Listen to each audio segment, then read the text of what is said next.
Hey, I got something to show you guys. Take a look. It is spring. Happy spring to all of you. Take a look at what we have here for you from AlleyRoseFragrances.com. Beautiful spring scent candles here for you. Hand poured with premium fragrance and essential oils. How about this? Our coconut soy wax candles bring fresh, uplifting spring scents to your home. Made with clean, natural ingredients, they're a mindful choice for sensitive spaces and those who love effortless seasonal fragrances. You got to check it out right now. There's the soft bloom and the lemon bar candles, all healthy ingredients, all from AlleyRoseFragrances.com. And if you're a first-time customer, use the promo code InsideEdge20. That's InsideEdge20. Get this for yourself, for your friends, family, everyone. You want a good smelling home, AlleyRoseFragrances.com will make it happen. Again, AlleyRoseFragrances.com. Get the new spring candles. And when you order, if you're a first-time customer, InsideEdge20 is the promo code. And welcome into the Sunday morning sports show. Hey, there's real us. Wait, I couldn't even tell the difference, man. Do I look that pixelated in real life? I think I like that. I like that look. Anyway, welcome into the Sunday morning sports show. You're on the Inside Edge Network. I'm your host. I'm Chad Bryan. These are my co-hosts, as always. I've got Ryan Mossor over there. I've got TK Dandridge on the other side of me over there. Guys, what's going on, man? How's your Sunday going? Doing good, man. Doing good. Just got back from Florida yesterday, and glad to be back. Vacation's fun, but when you got toddlers, it is not relaxing. You're doing stuff all day, every day. Spent a whole day at the beach, got super burnt, and it was fun. But I'm glad to be home. Got home, and an hour later, found mushrooms that it's mushroom season, so found some morels, and I already have 12, so I'm really happy about that because it took me 3 years to find my first one. Last year, it took me 2 weeks, and this year it took me an hour. So I feel like I'm getting a lot better. So I'm just super pumped for mushroom season 2. So it's a good day. Let's ramp it up. I thought we were about to have a different conversation and a very different show for a minute, but now I get what we're talking about. We're all right, man. Well, all right. This Sunday morning sports show is going to be lit, man. This might be the Sunday afternoon sports show real quick. Yep. So psilocybin, baby. Go. TK, how's your Sunday going, man? Any hallucinogenic things going on? Are you good, man? You all right over there? Nah, pretty good. Got the pretty, doing all right. Wi-Fi sucks as always, but other than that, doing pretty good. Yesterday, pretty good slate of playoff games we had. Not too many surprises yesterday, but pretty decent day. Pretty good way to kick off the postseason. Yeah, a good way to kick off the postseason is with the Cavs win. We got that yesterday. They won 126-113. Yeah, I mean, I don't know if that was a surprise. I think there were a lot of people that were a little uneasy, including me, about game one. I said it. I was like, I don't feel great, and it had nothing to do with the way I physically felt. I don't know. Defensive effort hadn't. I just saw something. The defensive effort hadn't been there. It just hadn't. Whatever. We were worried, right? I was worried. But I thought they did a nice job of they hustled, man. They got back on defense. They knew what they were going up against. The Raptors they were the best transition team in basketball all regular season. The numbers were there. They averaged 18.9 points per game, on fast break points or whatever. And I thought that I just thought we were going to see a different type of game. And again, I was up here in the studio about I don't know, maybe right at the end of the third quarter, kind of getting ready for the post game show. So I didn't get to watch as closely. I was doing some other things, obviously. But about midway through the third quarter, the Raptors had one fast break point. one single free throw on a foul. Yeah.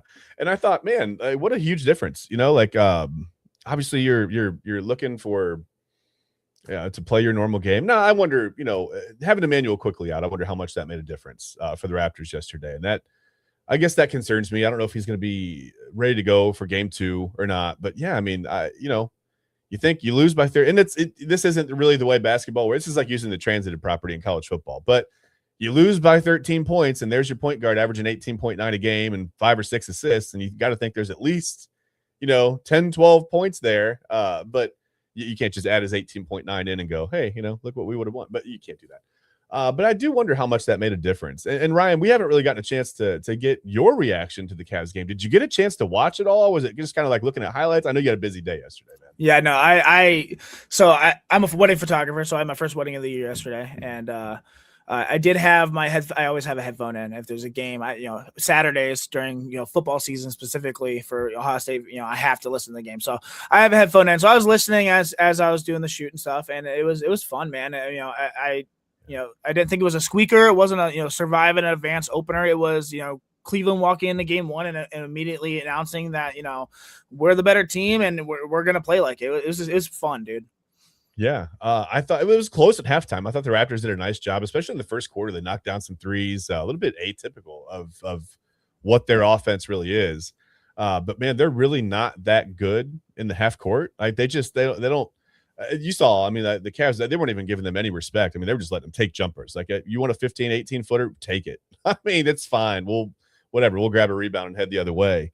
And I texted TK at one point. I said, man, if the Raptors had anybody that could really shoot outside of 8 feet, they'd be all right now. It'd be a little bit more worrisome. But I thought the Cavs did a nice job of pulling away, like, immediately to start the second half. I mean, they went into halftime, made some adjustments, I thought. It's a football thing we usually talk about. But they just came out and went on a run right at the beginning of the second half and really put it away. I mean, they put it out of reach for a team that, the Raptors rely on, obviously, like I said, fast break points, transition stuff.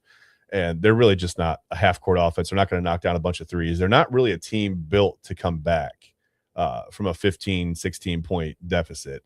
And that's what the Cavs did to them. If they can keep doing that during the series, then maybe the Cavs can sweep them 1-5. I mean, that would be great. I saw some rumblings on social media. Some people I know personally, big Cavs fans saying Raptors in 6 and things like that yesterday on Facebook. So, listen, a lot of people, I think other people feel a little bit uneasy. The defensive effort hasn't necessarily been it's been there. We've seen it. It just hasn't been consistent during the regular. It wasn't consistent during the regular season's over now. But they still managed they struggled their way to 52 wins and a 4th seed in the East, which I don't know. I think maybe going into the offseason, we talked a lot about how, the East was going to be wide open. It was the Cavs for the taking, right? The Celtics were falling apart. The Knicks were going to fall apart. Who knew the Pistons were going to win, 97 games or whatever? That was crazy. But yeah, the 1 seed in the East for Detroit was wild. Nobody expected that. So I don't know. I just don't think it's as wide open as we think. It seems to be a little more muddled in the middle. For some reason, that's my new favorite saying now. But yeah, this didn't feel like your typical 4 or 5 matchup. And I think the Cavs, to your point, Ryan, just came out and proved that. They said, listen, this isn't a 4 or 5, flip a coin and whatever, it's going 7, whoever gets the last possession wins. Like, they came out and like I said, I won't say they struggled in the first half, but the Raptors hung with them, and then they sort of dominated the third quarter, and that was it. TK, can we expect more of that in game 2 from the Cavs? Do you think the same defensive effort's going to be there? And I mean, as long as they keep knocking down shots and putting that kind of effort in and getting back on defense, it should be okay, right? Well, absolutely. If you think the effort is there in game 2, you should see much of the same. I do think that the game will change a bit with Emmanuel quickly being back. I mean, Jamal Shead did have a solid game. He knocked down 4 threes, subbing in for Quickly as their starter.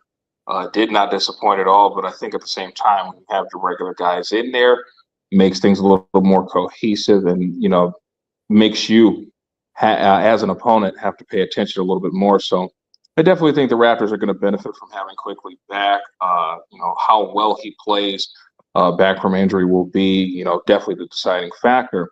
But you got to think that that's going to help them a little bit. And we may have to be on our heels even more so than what we were in game 1. Yeah. Well, Shead with just 2 assists and 2 turnovers, so he kind of canceled himself out there in that part of his game. But yeah, like you said, I mean, 17 points. I mean, nice game from the floor, right? He hit some shots.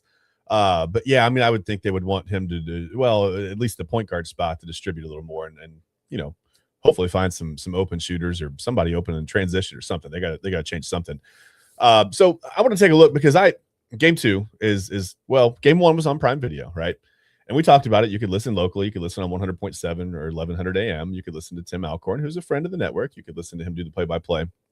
Now game 2 is switching over to Peacock. Game 3 will be back on Prime Video because this is what we do now, right? I feel like these streaming networks, companies, whatever, used to have the rights to a whole series, right?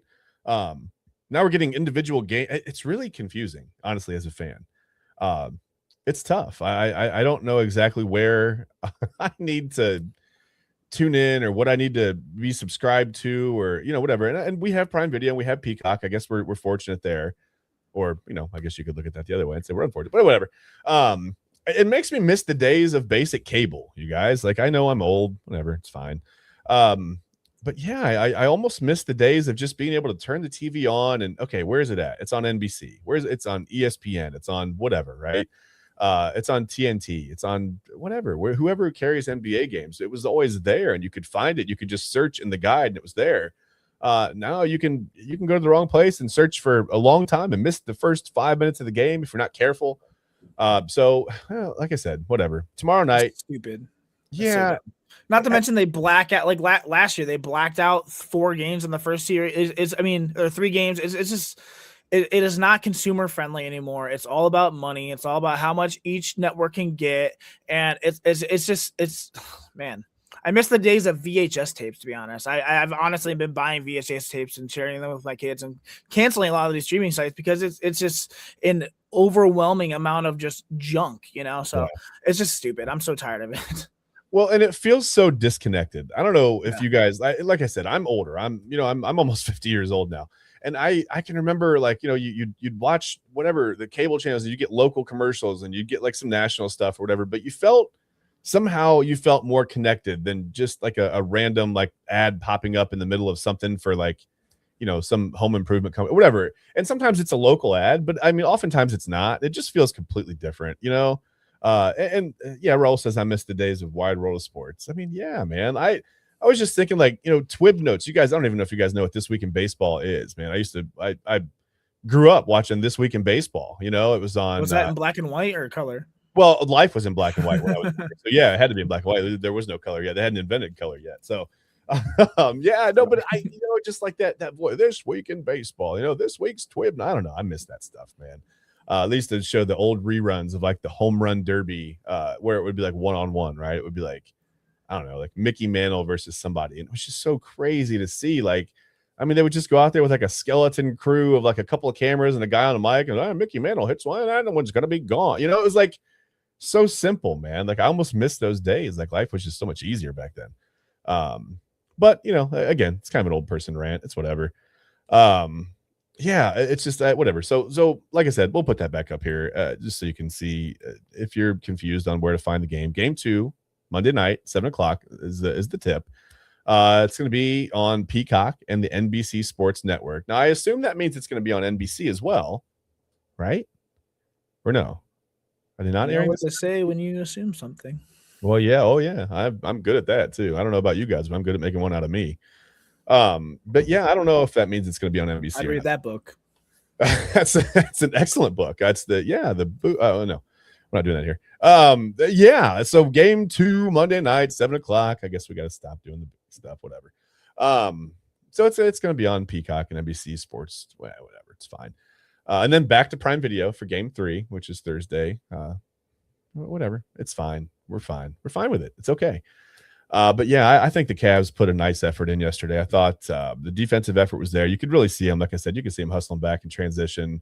They really tried to, I thought early on, Ryan, I don't know if you noticed this, but they really tried to push the offense through Jared Allen right away. And I don't know if that was just trying to get him kind of back and insert him into the offense and make him feel, it's almost like with your quarterback, right? You get a couple of easy little swing passes, right? Just to get him the feel of the offense right away in a game. It felt sort of like that with Jared Allen. It's like, hey, remember what it's like to get the ball in a pretty advantageous situation? Well, here's a couple easy buckets.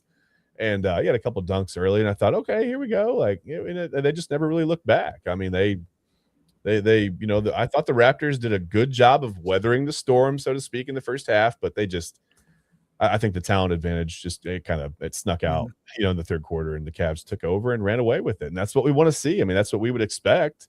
But again, it's not your typical 4-5 matchup. It's not, the Cavs probably are the pedigree of a 1 or a 2 seed in the East right now. So It's going to be a big challenge for the Raptors, but I feel like they might feel decent about what they did yesterday with quickly out, losing by 13. And I know there were some garbage time points or whatever where the Raptors kind of closed that lead a little bit.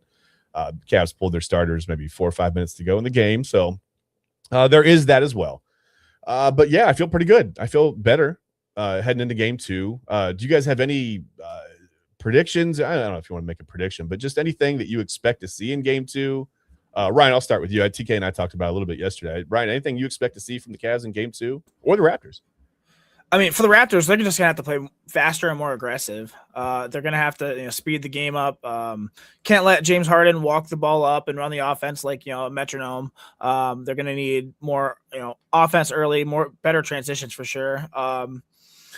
Probably expect them to pressure the ball, trap Harden probably higher, and try to force Cleveland into quicker decisions. Cleveland's job is just going to have to be the same, control the pace again. If the Cavs dictate tempo the way they did in game 1, I think this is going to be a repetitive performance. Harden organizes, Mitchell attacks, mismatches. Mobley and Allen dominate the interior. Strus, Merrill, Tyson punish rotations, and Cleveland doesn't need to reinvent anything. I don't think they just need to play their game. So, yeah, I thought they had a nice approach. Again, you get it's just certain things. Like Keon Ellis only scored 3 points, but his defensive intensity, I thought, really was a huge key in that game. And that 3 was awesome. Yeah, hey, whatever. He hit more threes than I did. But yeah, I just think like I said, man, just to see his defensive intensity. TK, you look like you got something to say, man. I want to get your thoughts on game 2. Anything you expect to see different from the Raptors? Same old from the Cavs? Oh, well, first and foremost, I expect the officiating to improve in game 2. Game 1 was pretty ugly. I'd like to say I definitely mentioned that last night, having to hear that whistle go off every 17 seconds for some of the tackiest and most pointless calls. A lot of those calls were really facetious, and it was just egregious just to watch it go down. But, I'm hoping the officiating steps up. Secondly, I expect the Raptors to play better. They looked skittish quite a bit. Jamal Shed being the starting point guard.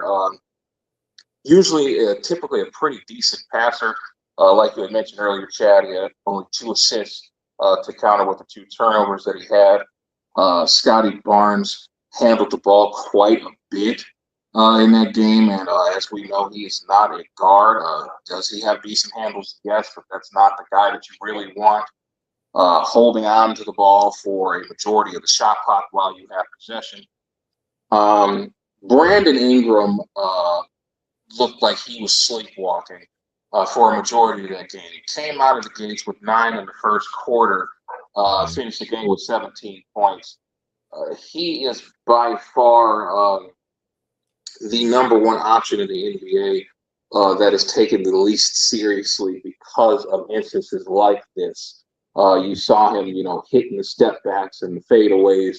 And, he's so long and he's so rangy, and he can hit those shots just about any time he wants to against anyone who dares to come and defend him. And for him to finish the game with only 17 points after starting the first 12 with 9 was absolutely egregious. I definitely think Darko Rajovic is going to have to get on him about that. We can't have more of those shrinking moments in this series. If we plan to get rid of this Cleveland team and advance, that just can't happen. Yeah. For the Cleveland Cavaliers, I would love to see more of what Evan Mobley did last night. Him and Scotty Barnes kind of got into a bit of a boxing match as you look at the play going on throughout the game. Multiple matchups against these guys. Scotty giving him a punch, Evan giving him a punch right back. It was actually really exciting to watch at first until the game got out of control. And it was pretty much more so of Evan Mobley and the Cavaliers than the Toronto Raptors being able to do anything. Granted, Scotty did have a wonderful game with 24 points and 7 assists to go along with 6 boards as well. He was very good. More so to the effect of Toronto's bench, who I thought was a little bit in between. You'd like a little bit more from Sandro Mamukelashvili. You Dude, I'm obviously impressed. Listen, you keep attacking that name. I'm sorry. Hey, it's easy You for win the me, show. you know. We have a winner of the show every day. You win the show again today. Sorry, man. Go ahead. I'm sorry. I'm just impressed. I'm I impressed. mean, it's an easy name for me. You know, I've had a little bit of practice. You know, of course, at first it's going to be like, huh, mama, what? But then, you know, you say it about 15 or 20 times and it starts to become easy to you. But anyway, definitely want to get more from him. He was definitely one of their better reserve guys.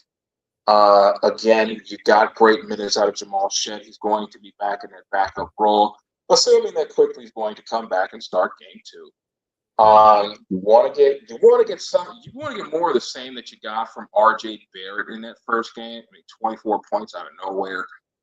Definitely a guy that is a regular contributor for the Toronto Raptors, but you know, for him to put in 24, that was not expected at all. I don't think he hovers around 16, 18 points a game. For him to chip in 24, especially with all the other issues that Toronto was going through. Obviously, you know, you're missing your starting point guard. Your supposed best player, you know, decides to take a nap the final 3 quarters of the game. And so, you know, but for game 2 in general, I expect it to be a little tighter. You know, 126-113 was the final score for game 1. I really don't expect either team to go over 110 points in this next game. That's just me. I could be wrong. But I do expect the defensive intensity to ramp up quite a bit on both sides. But again, it's another wait and see type of thing. I'm excited, man. We'll see. Yeah, I feel better. And I feel like I feel a little bit differently than you. I feel like now listen, if the Raptors had come out and won game 1, I think maybe the plan or the thought, you know, that maybe would have been to rest quickly for one more game and then, you know, bring him back on Thursday, give him as much rest as possible. But I think going down 1-0 right away, I think you got to get him back out there. But as long as he's healthy and he can move and he's, you know, he's feeling decent, you know, we talk about lower body injury, especially like, you know, the muscle, hamstrings, calves, things like that linger, right? So the first time he goes to stop and take off quick, he might feel that. And you wonder how he's going to respond to that. But yeah, if they can get him out there and maybe get the offense moving a little more, I expect it to be another kind of high scoring game because I just don't trust the Cavs defense. I mean, even listen, we talk about how good they were getting back on track, whatever. And they took a team that really didn't have much of a half court offense and they still gave up 113 points. So it's just, I feel better, but I also feel like in the back of my head, I'm watching that as well. Because you and I, TK, we agree on that. That's 113 is probably a little bit too much, right? Because you're going to have those nights where you're not knocking down shots. It's going to happen. And if you're giving up 113 points to the Raptors in the half court offense, then, you know, that could cause problems, especially if they have one of those games where they start getting out on transition, they're going to score 130 on you quick. So it's something to keep an eye on, but I do feel a little bit better after game 1. So the Cavs talked me off the ledge, so to speak. That's the thing. But that's fine. We feel good. We're going to take a break. We're going to take a quick break. On the other side of the break, we have to talk about, there's some big NFL news. I mean, huge trade. Defensive linemen are going to play. It's not Myles Garrett. Chill out. It's not Myles. Don't worry. Although the Browns were supposedly in on this trade that we're going to talk about. So they were trying. I don't know how hard they tried, but they put a somewhat of an effort in. So we'll talk about that after the break.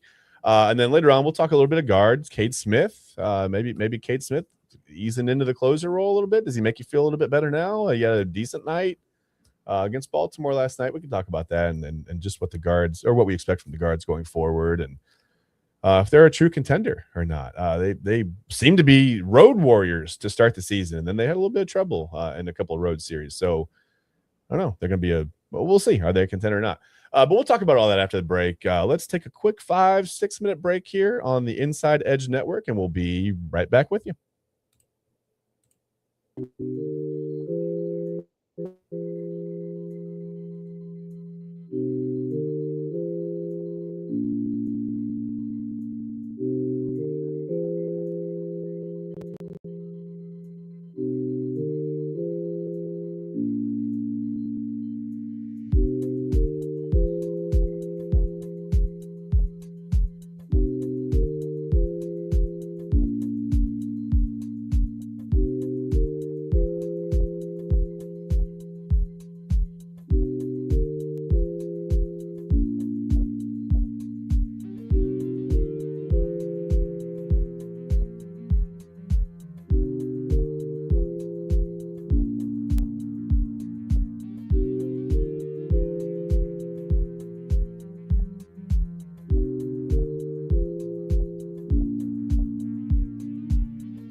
Fanatics isn't just our name, it's who we are. Loyal, passionate fans dedicated to our favorite teams and to the sports we love. That's why we're honored to be able to offer fans the world's largest collection of official sports apparel and sports jerseys from all the leagues, teams, and players you love. We feature a wide selection of gear from every league, including NFL, MLB, NBA, NHL, and NCAA merchandise, which allows us to serve fans of football, baseball, hockey, basketball, lacrosse, soccer, golf, and everything else that gets your heart pumping. Go to fanatics.com by using the QR code on your screen right now to celebrate your teams. All right, and we are back. We're back here on the Sunday morning sports show. It's quickly becoming the Sunday afternoon sports show as we transition over afternoon. Yeah, I don't know. Guys, I'm sorry, I'm having trouble with the. There we go. Couldn't put that ad away. By the way, just before I texted you guys, just before I had to plug in my laptop because I have the ad loaded in on my laptop. And I looked over, my laptop was at 1%. And I'm like, oh, we're going to lose our 5-minute ad. That's not good. We got to take care of our sponsors and let you know what's on the Inside Edge Network. So with very little time to spare, I was able to plug in my laptop at the last second. That feels like a win, man. Feels like a win. Speaking of wins, we have something very, very important to get into. First, before we do that, before we do Ryan Mossor's big board draft breakdown extravaganza palooza. This is a mock draft, bro. Well, no, it's an extravaganza palooza. It's not just a mock draft, Ryan. See, this is where you sell yourself short, man. It's not just a mock, it's your mock draft. This is like the main event. I'm just gonna put it up and walk away. I'm gonna let you handle everything. I'm not even gonna talk. I'm taking myself off the screen and putting your draft up, and I'm gone, man. I'll be gone with the show, so you guys can handle. No. We have to talk about huge NFL news. What in the world are the Bengals doing? So the Bengals don't like to pay defensive linemen, right? But trade for one, I guess. The Trey Hendrickson thing fell apart because of some guarantees that I think Hendrickson wanted that the Bengals weren't willing to give him. Whatever, fine. So that's fine. Whatever. I mean, it happens. So now the Giants trade Dexter Lawrence to the Bengals for the 10th overall pick. So now the Giants are sitting here with 5 and 10, right? Which is good because I had looked at it kind of gives them more value in the draft because they didn't have a pick from like 37 until like 105 or I'm not sure exactly the number of the pick, but they didn't have a pick from the second round into the 4th round, which is kind of tough, right? I mean, you expect to be able to get a pretty good player, mid to late 2nd round, 3rd round. I mean, you expect to get a guy who can start and contribute, maybe not a perennial all-pro or a Hall of Famer, but you expect to get a good player, unless you're the Browns, and then you just draft whoever's just on the board. You just throw a dart and whatever. It hits a guy in the face, and you go, we'll take him, even though we already have 7 of those, whatever. We can talk about the Browns later. So anyway, yeah, Giants, Bengals, Dexter Lawrence, the 10th pick goes, to the Giants. First of all, let's talk about the impact for the Bengals. Does Dexter Lawrence move the needle for you? I mean, this is a team in our division, right? Now they have by name, one of the bigger, and he's also physically, he's one of the bigger defensive linemen in the league, but a little bit of a down year last year. Do you expect him to be better in Cincinnati than he was in New York last year? Is he going to, again, I'm just going to ask you, TK, does Dexter Lawrence move the needle for you? Do you worry about Cincinnati's defensive line now with Dexter Lawrence kind of, manning that ship in the middle? Well, I definitely think Sexy Dexy is a huge acquisition for the Cincinnati Bengals. But what worries me the most is what exactly are they expecting of this big dancing bear that we speak of? Now, when we think about the season that Dexter Lawrence had last year, to put things lightly, he was absolutely dog shit with just a half of a sack to his credit for an entire 17-game slate, which I think everybody in their 4th and 5th cousin would expect better from Dexter Lawrence II than what we got last year. However, he's still a massive load at 6'4", 350 pounds, and excels in run defense. Just a year prior, he had led the New York Giants with 9.5 sacks. I do expect him to get a little bit closer to that total.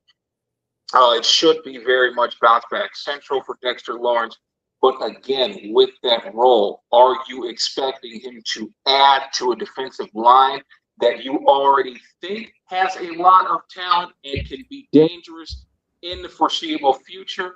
Or are you asking him to either anchor this defensive line or be the savior? This move would have made a shit ton more sense had they been able to keep Trey Hendrickson, or if they had had an edge on their roster better than Shamar Stewart. Not only did you lose Trey Hendrickson, who was your big fish amongst your defensive line, you also let Joseph Asai crip walk his way to Gotham City for a big free agent deal. So now we have to figure out, okay, what are the ends going to look like in this defense? Granted, you got B.J. Hill still, and you've just been able to net yourself Dexter Lawrence. The interior of that defensive line is going to be all good and gravy. What about the edges? That's going to be the biggest answer for me. Does it help the defense? Absolutely it does. It's going to give interior offensive linemen headaches, especially if we expect 2026 to be bounce back central for Dexter Lawrence like it should be. If we get the same crap that we got last year, half of a sack in 17 games, this is probably going to be one of the worst trades of all time because he just got flipped for a top 10 pick.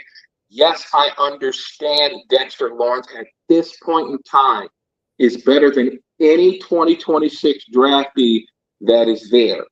Yeah. But what will this deal have to say for itself in about 3, 4, hell, even 2 years? Yeah.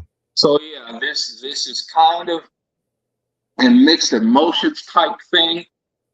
Do I think the Cincinnati Bengals got the most bang for their buck? It's not bad. Don't get me wrong. It isn't bad. But at the same time, this is a man that did not notch an entire sack for the entire season.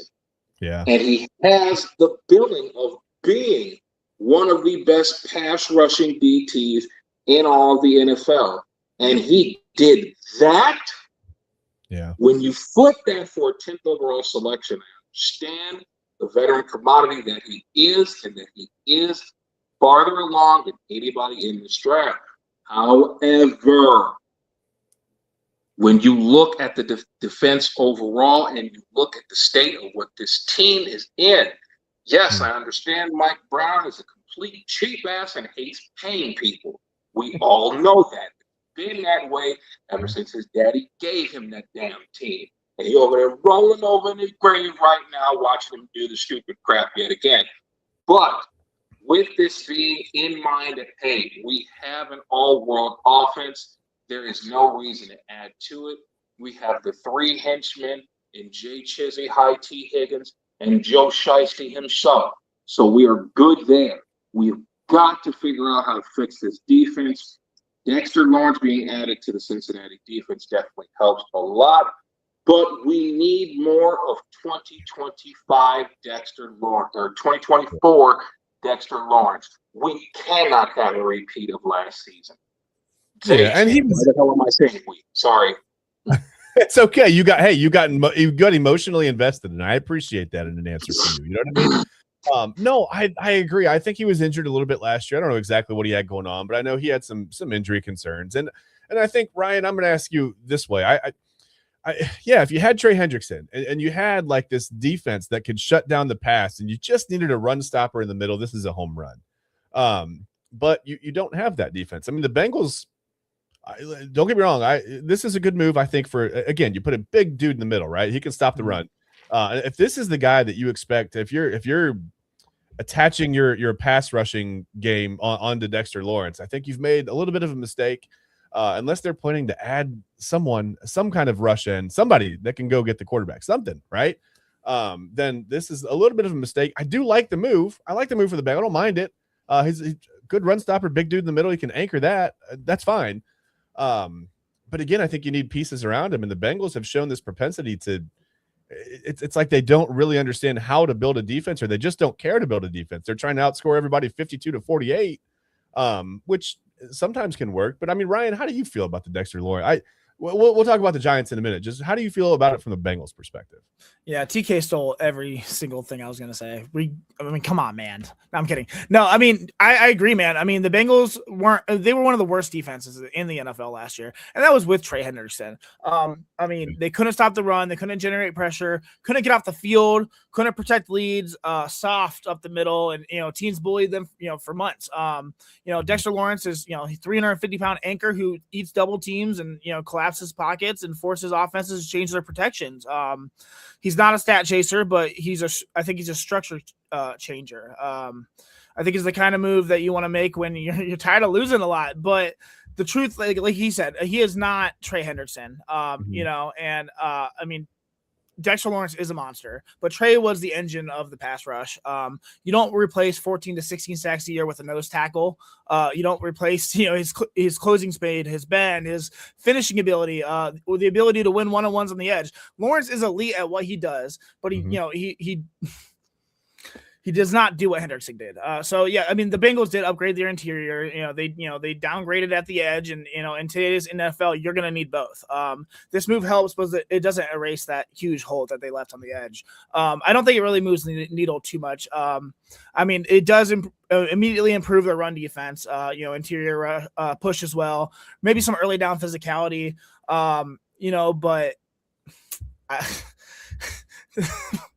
what do we do? Why would they?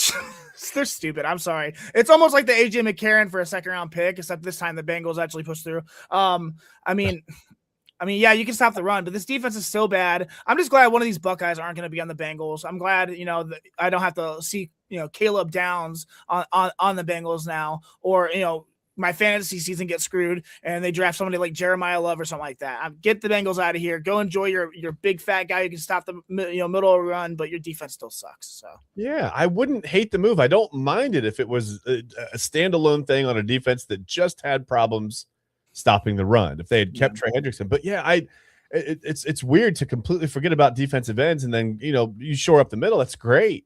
But now you have no pass rush at all. And like I said, if you're relying on Dexter Lawrence to give you that much of a boost in your pass rush after letting Trey Hendrickson go, I think you might be in trouble. Unless the Bengals have maybe they have I don't know, they have a philosophy change that we don't see yet. I just don't know. I'm not sure. Like I said, it's like a 50-50 for me because you said it, you've bolstered the interior of your defense. That's fine. Probably not going to get bullied very much up the middle, but you're going to get bullied on the edges all day. And I don't know, whatever. Is it an upgrade? Is it a downgrade? Is it just a change? It's hard to say. So for the Giants, let me start with you, Ryan. Now they have the 5th pick. They have the 10th pick, right? They have hopefully Cam Scatterbo coming back and being healthy at the running back. They've got Jackson Dart. They've got some things. They have things going on the offense. So what in the world do the Giants do with 5 and 10? They freed up cap space. They've got about 18 or 19 million now in cap space. So you can afford to pay, I think, a 5th and a 10th pick. Mm-hmm. Do you trade one of those picks and look for more value somewhere else? Do you use the 5th and the 10th pick to this is a multi-part question. I'm just going to ask you everything under the sun. Are the Giants now a playoff contender, depending on what they do with 5 and 10? Go answer all those 9 questions. I mean, they have a lot of options here. If I was them, I would, continue to add on, high picks, and high players on this team. They have options. They could go, David Bailey could be there at 5, a commodity like, I'm blanking. Arvell Reese. Oh my gosh. Sorry. They have options. They could go Carnell Tate and match him with Malik Neighbors. Hopefully, Malik comes back with that injury. That turf monster is obviously awful. But him, Carnell Tate, or Jordan Tyson, they could go defense. They could trade back again, like you said, and acquire more picks. But I think John Harbaugh, him being the first-year coach with the Giants now and a new team, he's going to want to set an example, want to start off on a hot foot. And I think that just acquiring more assets, this isn't a super deep draft in terms of blue chip or elite prospects, but you could probably get 1 or 2, especially if some teams start drafting offensive tackles early that shouldn't be there. Some of these high elite defensive players are going to fall back. I was afraid of Caleb Downs being there 10. Caleb Downs would be incredible with the Giants right now. So they have options. It's exciting for them, exciting for fantasy. Screw the Bengals. I think they were done for making this move, but nonetheless, could be fun. And, there could be a lot of, they could draft Jeremiah Love. And then how is that, how do you handle that if you have, Scattaboo for fantasy or anything? There's a lot of options here. So it's pretty fun. We're going to find out by Thursday, which is exciting. The first round's going to be a lot of fun this year. Yeah, I think Thursday is going to tell us a lot about, it may tell us a lot about Scattaboo's health too. If the Giants do take a guy like Jeremiah Love there, we'll know a little more about what they expect from Scattaboo coming back and just where he is physically, maybe. TK, how is the Giants interior? I mean, what does their defensive line look like now? Can they stop the run anymore? Are they going to be okay there? I mean, like I said, they've got the 5th and the 10th pick. They can address it, but I don't know that there's necessarily one guy that you would take that you would say, okay, he replaces Dexter Lawrence when he's healthy. I know he had a down year, but how is that?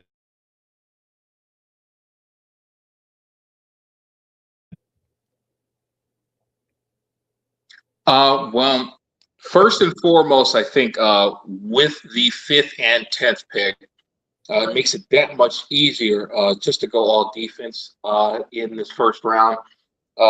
Definitely with the 5th pick, you would either entertain either one of the Ohio State guys, either Sonny Styles or Caleb Downs. And I think at 10th overall, may sound a bit cliche, but if you want to get on the fast track to trying to replace Dexter Lawrence II, you can go ahead and take a flyer on Clemson alumni Peter Woods, 10th overall. That would be a solid pick, a tiny bit of a reach, maybe. I agree. Love Peter Woods. The young man does have first-round talent.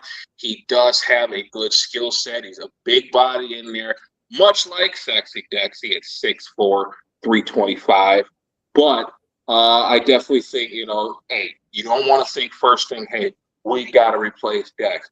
You have to be the guy to replace Dex. You don't want to drum that idea into the guy's head.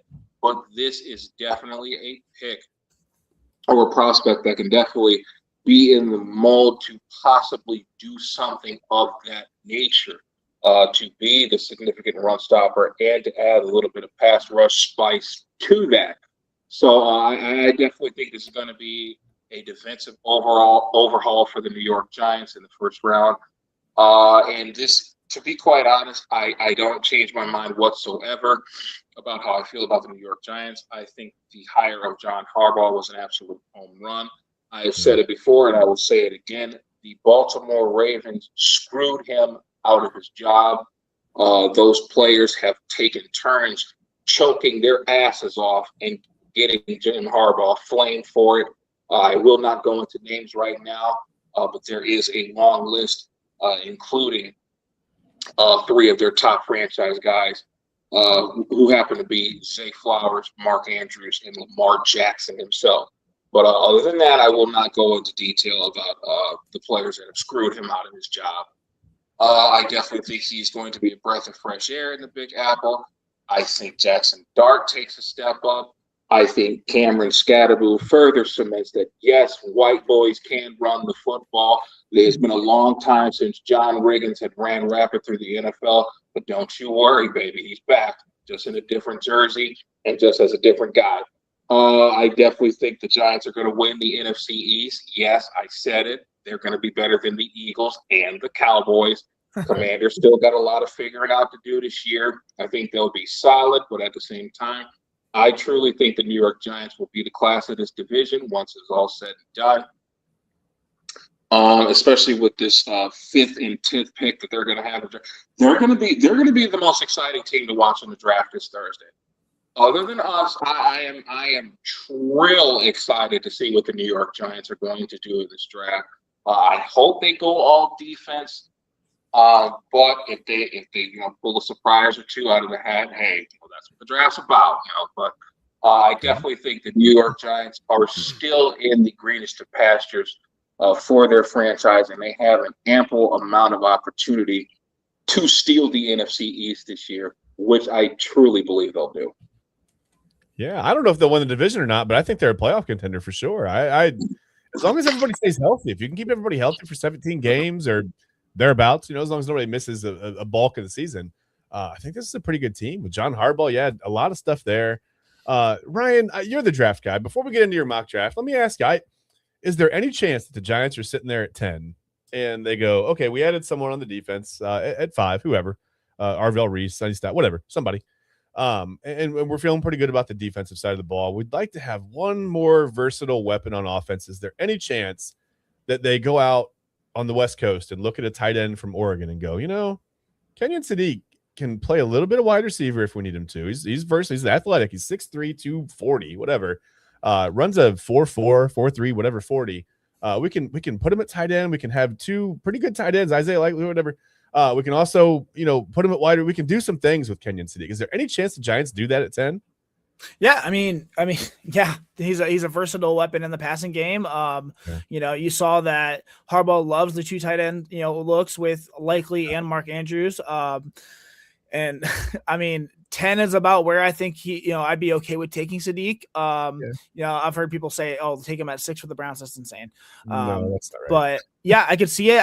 I don't know. If I'm them, I would probably trade back a little bit at 10. Look for someone like Caden McDonald, especially if you're looking for a defensive tackle, a run stopper who's could be a young Dexter Lawrence. That would be a great fit just to go back, and then you get some more assets. But I don't hate the idea of taking Peter Woods there as well. He's my number 1 defensive tackle on the board. It is a little bit of a reach, but he's a stud. So I mean, either one of those guys, I think they should go defense. But they if they think they're 1 or 2 pieces away, they could get a Kenyon Sadiq or grab Jordan Tyson or Mekhi Lemon and just start going. So yeah. Okay. Well, listen, I might buy a Giants hat. I'm excited to watch them in the draft now Thursday too. I'm excited to watch the Cowboys, what they do as well. Yeah. There's a lot of teams that have a lot of flexibility and a lot of options and just different places they could go, different things they could do. I think that's fun. It's and the Browns are one of those teams, but we don't necessarily always trust the Browns to get it right. So I don't know that we're necessarily all that excited either. It's okay. So let's do this. Let's pivot. We talked about the Giants, talked about the Bengals enough. Let's talk about the Browns, and let's get into. I've been excited to do this for weeks now. We've been talking about this for a long time. Let's take a look at Mr. Big Board himself. Right? Don't say it's just a mock draft. Chill out, Ryan. I'll kick you off the show. Well, that would actually ruin the whole segment, so I won't do that. Okay, that was an empty threat, but I want to take a look at your mock draft because mine was kind of terrible. We talked about it. I just alternated between wide receivers and offensive linemen, the whole thing. And then I finally went with a defensive tackle at the end. It was weird. It was fun, right? It was whatever. It was quirky. But I want to see who and you said before the show, you kind of think like you like these picks, but this is kind of what you think the Browns will do. Right. Just based on need, based on, availability, based on everything. Yeah. So let's get into your mock draft breakdown. I'm going to pull this up. Oh, where is it? Let's get your first few picks up. We made a little graphic for you. Look at that. And I can get that. But okay, let's just. I'm going to have you break this down. I'm not even going to. I'm just going to let you go, man. You tell me picks number 13 through picks number whatever. Just tell me what you were thinking here. Yeah.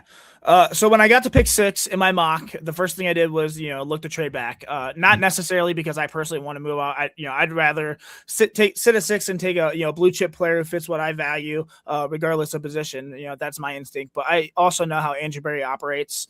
And if I'm trying to build a mock that reflects what I think the Browns front office would actually do, then I have to acknowledge that reality. Andrew Berry loves accumulating picks. He loves flexibility, loves future capital. And, he's absolutely going to leverage a premium draft slot if the board gives him the opportunity.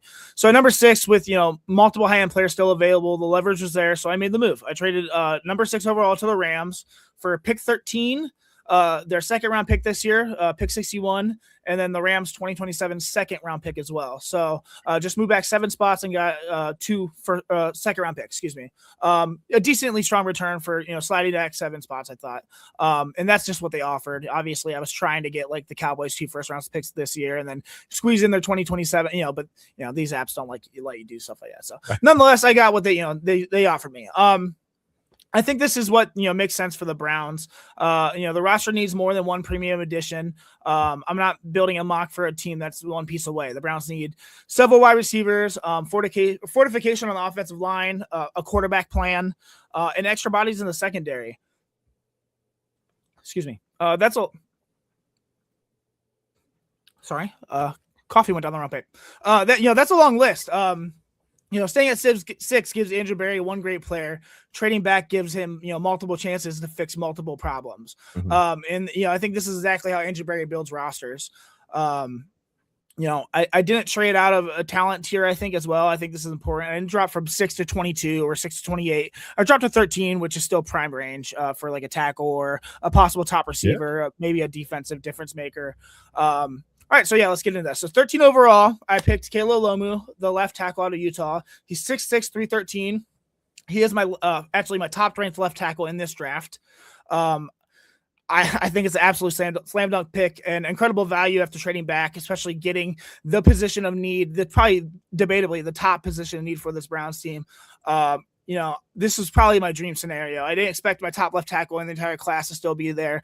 As much as I like Monroe Freeling, there's still a lot of questions in this game. I don't have many for Caleb Loman, man. He's my left tackle one because I think he's the cleanest, most technically polished, most NFL-ready blindside protector in this class.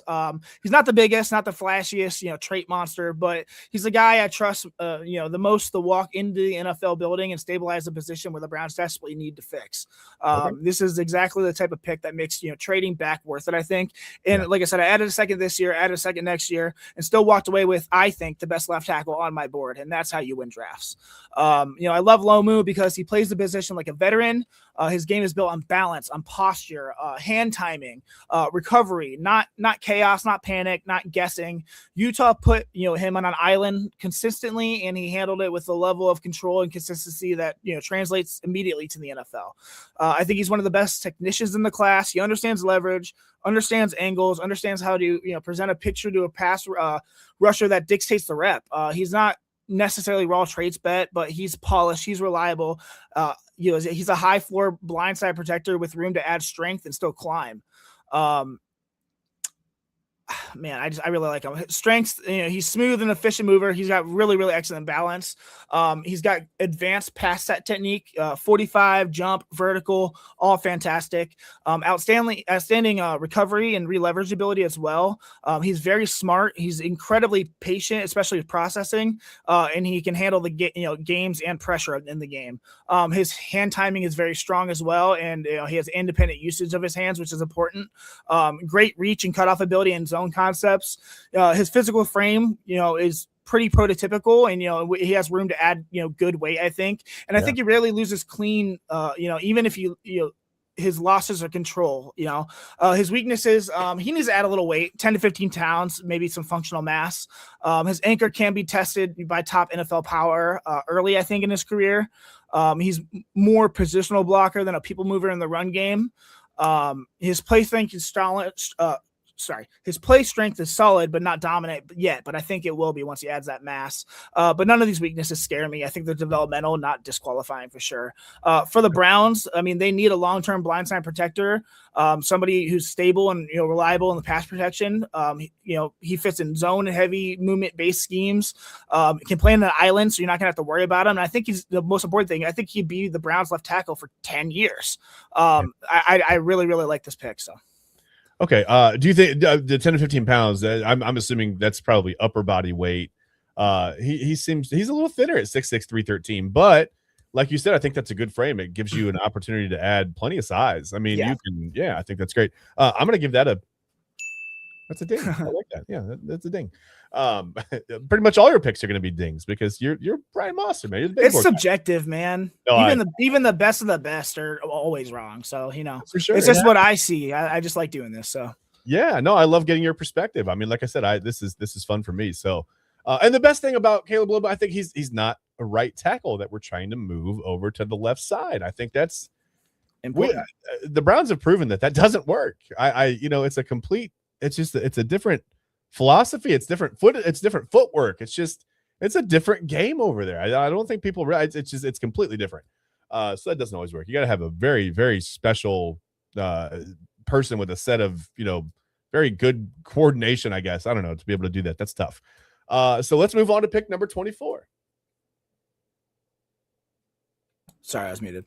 Yeah, all right. Pick number 24 is Blake Miller, right tackle out of Clemson. He's 6'6", 313 pounds. He is my third right tackle ranked in this draft. I really, really like this guy. He's 24. He's exactly the type of pick I want to make after, trading back, and still acquiring, a position of need. I understand we signed Titus Howard. I don't care. Our offensive line is always one piece away from getting hurt, and then it's just dwindling, and then we're figuring out. I want to just add pieces, and this dude's a stud.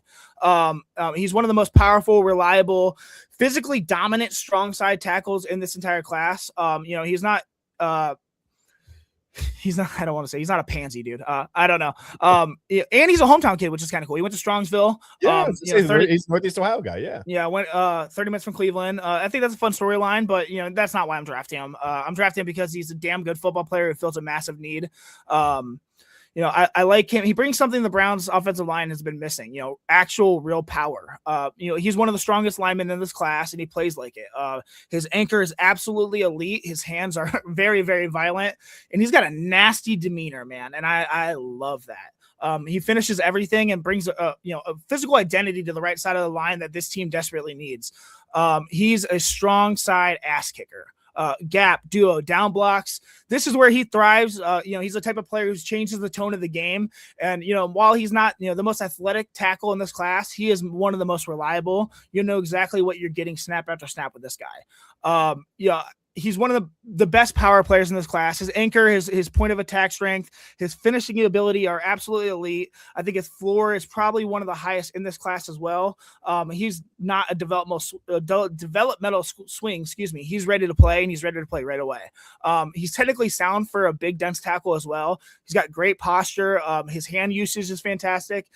He has the ability to stay square, and all those assets are really strong, especially going to the NFL. That's going to be a huge asset. He processes the game very well. He fits, the strong side archetype perfectly. He's got the prototypical frame, the demeanor, the role. And like I said, he's nasty, dude. Heavy, violent hands. His anchor is crazy. Outstanding point of attack strength. There's not many things he does wrong. Maybe his foot quickness is adequate, not great. And maybe can be a little bit stressed by wide nine speed, but other than that, man, I think this is a home run. He's going to add power, stability, physicality, right tackle who can move bodies, and someone who can survive the AFC North trench warfare. Okay. He's going to fit the Browns run game. He's going to fit protection rules for the Browns want to do. He's going to fit the identity of what this offensive line should have, what they're looking to have. And he fits the timeline. He's ready to play. And he's ready to play early. So, at 24, I got my top tackle, my third right tackle so far in the first round, man. I love it here. So. Okay. Now I like this. Okay. If you're the Browns and you take Lomu and then Blake Miller, you bring them both in. You've got Titus Howard sitting there. What do you do with Titus Howard? Who's that starter at right tackle then? Let him play it out, man. Obviously they paid Howard. They traded for him. They paid for him to be that starter. Some of these guys can be pushed inside. It just depends. I don't know if Blake Miller is better at a guard, but he's nasty and mean. If he can take on the role of what Wyatt Teller had a few years into his career, the point is he's ready to play, and I think he's very versatile as well. So, they'll figure it out. That's not my job necessarily, but in terms of fortifying this offensive line, we went from it being an incredibly major need to probably one of our strongest assets, especially on offense. So, yeah, no, I love the idea of bringing in some guy. Hey, competition's fine, right? You're not going to roll with 7 offensive linemen, like you said, for a team that has had so many depth issues along the offensive line. And part of that is because your GM, let those contracts expire and let guys get older without really having a backup plan for a lot of guys. So that's on him. But now, let's overload the roster with offensive linemen and see what you've got. I like it. Yep. All right, I'll give that. That's fine. So I don't know. That's my new favorite thing to do. But so at number 39, this is a confusing one for me. Not because I don't like KC Concepcion, or not because the Browns don't need a wide receiver, but because wherever you did this mock draft, they gave you an A+. And then they gave you a little yellow bar. Like it was like, caution, but A+. That's confusing. I don't get that. So tell me about Casey Yeah. Concepcion and tell me why that's yellow and an A+. I'm confused. I don't know why they did that. Nonetheless, Casey Concepcion, he is my wide receiver 8 in this draft. All 7 of my other wide receivers were gone at this point. I'm very happy to get Casey here, though.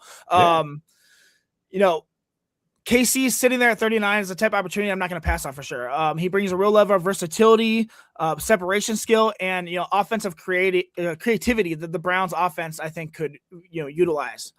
He's not the traditional X. He's not a pure slot. He's more of a hybrid weapon, someone who can line up all over the formation, uncover with timing, and give the quarterback a reliable, dynamic option in the short and intermediate game. And in today's NFL, that type of player has real value, I think. I think this pick fixes a major need that that the Browns need, a player who fits exactly what I want this offensive to look like too, just fast and versatile. I like KC because I think he's one of the most natural separators in this entire class. His pacing, his footwork, the ability to manipulate leverage, it all looks effortless. He plays with a real sense of timing that you can't coach. He knows how to create space, how to stay available, and how to make himself quarterback friendly on every snap. I also think he's incredibly instinctive. He sees coverages the way a quarterback sees it. He adjusts on the fly. He finds voids. He uncovers late, and he's the type of receiver who makes an offense more efficient simply by being on the field. And once the ball is in his hand, I think he's a true problem. His short area bursts, his balance make him a natural yards after catch threat. He's a modern offensive piece, the kind of guy who makes life easier for everyone around him. Yeah. He's one of the best route technicians in this class. He wins with intelligence and feel. He's very versatile, natural separator. One of the weaknesses he has, his hands aren't incredibly great. And I understand, Braylon Edwards, right. Jerry he has had 7 drops the last 2 years. That's not necessarily the best. 14 drops total on 114 catches over the last 2 seasons. That's a 12.3% drop rate. That's obviously higher than I want, higher than he wants, and that's something that's got to be cleaned up. But I'm not overreacting, I don't think. I think they're all concentration based, not ability based by sure. He's got natural hands. He extends, he tracks, he adjusts. I don't think the issue is technique. I think it's focus, and that can be coached. He's asked to do a lot, especially at Texas A&M, motion, option routes, spacing adjustments. Players with heavy mental load sometimes have elevated drop rates early in their careers. But his separation skills are going to create more opportunities. And I think his strengths absolutely outweigh his flaws. Separation, versatility, instincts, yards after catch, those are all premium traits. Drops can be fixed, especially concentration drops. The other stuff can't be taught. So, for the Browns, they're going to give a separator, a timing-based weapon, someone who can win underneath, who can uncover late, and can create offense after the catch. I really, really like this pick. So yeah, I like it too. I a few things that I like about him. First of all, as I look at the numbers, 15.1 yards per catch last year. Yep, that's great. That's fantastic. If he can continue that in the NFL and get anywhere close to that, that's that's a chain mover, right? Won the Paul Hornung Award in college, the nation's most versatile player. There's that. That's to get like a Swiss Army knife into this offense and get a guy who can line up, like you said, in a lot of different places and do a lot of different things. That's fantastic. And I think like you said, just the instinct against the zone. He seems to have a good idea for how to find the open spot, the soft spot of the zone, and kind of sit in and go make a catch. So you know what? Ding. I keep tripping over my cords. I'm sorry. I am going to knock my desk over before the show's over, and it's going to be amazing. So let's move on. Well, let me get now that hold on, we got TK back in here. TK, how are you doing so far? We got Ryan's first 3 picks off the board. We've got Caleb Lomu, Blake Miller, Casey Concepcion. TK, how you feeling about him so far? Are we good with this? While I am not necessarily the biggest fan of trading out of the number 6 spot, he did do the right thing by selecting the Utah left tackle, Caleb Lomu, who I thought by far is the best pass protector in this draft. I do understand that there are a few tackles that are going to possibly go ahead of him. Ideally, Monroe Freeman, Caden Proctor, and his right-hand man and former teammate at the University of Utah, Spencer Fano. But of all the high-end tackles in this draft, Caleb Blumel is definitely the best in the pass protection realm. Now with 24, Blake Miller, while I do like him a bit, I do think he is a very good player. There were a few other guys that I would definitely take off him at the number 24 spot. I definitely think, even though he is not necessarily at the same position, I do have a lot of, I think the word would be infatuation.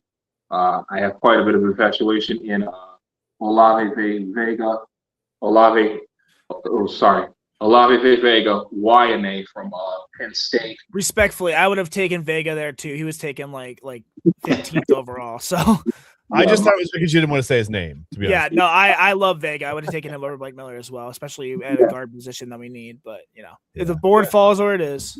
Yeah. Right. Definitely respect it. Definitely would have taken Olave Vega, YNA at that spot, possibly. You think if you wanted to further bolster this defense, maybe you get a guy like Colton Hood, either one of the Tennessee volunteer corners, Colton Hood or Jermod McCoy, had they been there at 24, possibly would have been a good selection as well. But I love the attention to detail of the offensive line. I think Blake Miller is a very good pick. Slight reach, but not bad.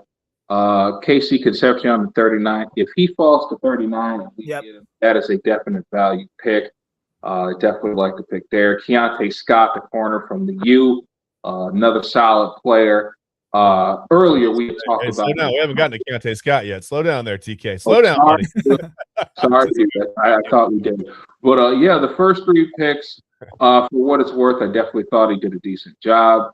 If I was to, grade it, like an A to an F, I'd give it a low B. Like I said, not the biggest fan of trading out of the 6th spot, but I do understand getting the value which it brings, not only for the 2026 draft, but for the 2027 draft as well. So, looking into the future, I give you credit for that.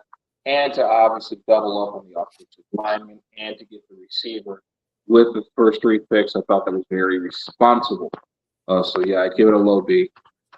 Okay, low B. To be fair, again, I would not have traded back either. I just did what I thought Andrew Berry was going to do. I just try to make it as realistic as possible. So we're on the same page. Respectable.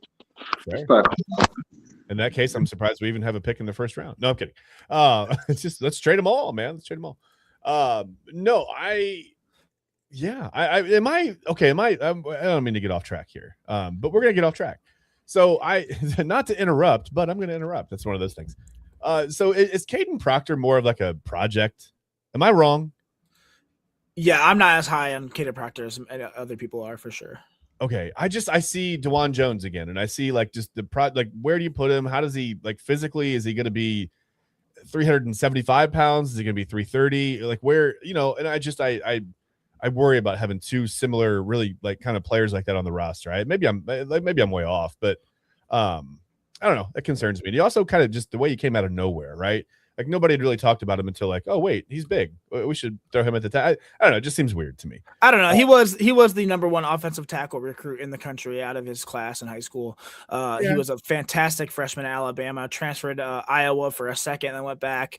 Had high promise and really didn't live up to it. He's actually my left tackle 7 in this year so far. Yeah, there just hasn't been a lot of progression with him. I feel. Yeah, he's massive. He's powerful. I think he has a high ceiling, but he has not reached potential at all. So. Okay. You think it's an effort thing? Is it just figuring out the ins and outs of playing, at a higher level, or what? I mean, what do you think that is? A mix of a lot. He's big, man. He's 345 pounds. He's 6'7". I mean, that's a lot of body to move. And he's, especially at Alabama, he had a lot of expectations on his plate. And then that's going to move up as well. I still think he's got, like I said, a high ceiling. He's great in the run game. He's a people mover, but he's definitely developing. His footwork is inconsistent, especially against speed. I think he can overset. He loses his base. He can struggle to redirect when rushers counter inside. And his hand hand placement can drift wide. So he just needs refinement and coaching. But in terms of raw body, raw mass, and potential, it's there. I'm not as high. So yeah, I kind of feel the same way. I don't know. And like I said, I'm not as versed as you, but I just feel like I feel weird about that pick, or not that pick. I just feel weird about that player. Yeah, okay. Let's move on to pick number 61, and I guess we can start going a little bit quicker with these. Don't tell me what to do. Yeah, well, that's fair. I'm kidding. Take as long as you want. We'll take 2 hours per player. You know what? We can probably hang on until main event tonight, right? Okay, so Keontae Scott at corner at 61 from Miami. Go ahead and tell me about. Yeah, he's my eight ranked corner. I have a lot of high ranked corners in this draft. I think it's really front loaded, top of draft corners. He's smart. I think he's forward thinking. I think necessarily this isn't the biggest need, obviously. This is the extra pick I gained from trading back with the Rams. But I don't think it's a luxury pick. I think it's a responsible pick. And forward thinking, like I said, I think it prevents a future problem instead of reacting to one. Cite being last season when we drafted 2 quarterbacks, 2 running backs, but then didn't focus on offensive line, and then now we're in this predicament now where we have to sign a bunch of offensive linemen to higher contracts than probably what they're worth, and then possibly front load the draft as well with the position. So this is just getting ahead of that. Denzel Ward is set to hit unrestricted free agency in 2028. Obviously, Martin Emerson Jr. is not with the team anymore, and the Browns will need to replenish the quarterback room with someone who can play meaningful snaps early and then eventually grow into a starting role. And I think Keontae Scott fits that vision perfectly. I think he knows how to be composed, and that she shows his composure. I should say it that way. He's got incredible instincts as well. I think he plays the position with a level of awareness and anticipation that jumps off the screen. He's constantly a step ahead. He's reading stems. He's recognizing concepts, squeezing, throwing windows before the quarterback even finishes his drop. I think he's a natural nickel, but he's not limited to that slot. He can play the field side. He can survive outside, and he can handle all the traffic that comes in with a modern offensive structure. So stacks, bunches, motions, option routes.